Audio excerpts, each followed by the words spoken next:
How to fix your SHEIN app login problem. The first thing you want to do is simply go ahead and check your internet connection. Make sure that you have a stable internet connection and try toggling between your Wi-Fi and your cellular data.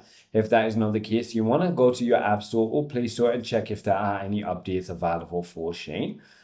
You can also go ahead and make sure that you're entering the correct email and password in order to go ahead and log in. If you forgot your password, you can simply go ahead and tap on forgot password, enter your email and click on send, and they'll send you a link to reset your password.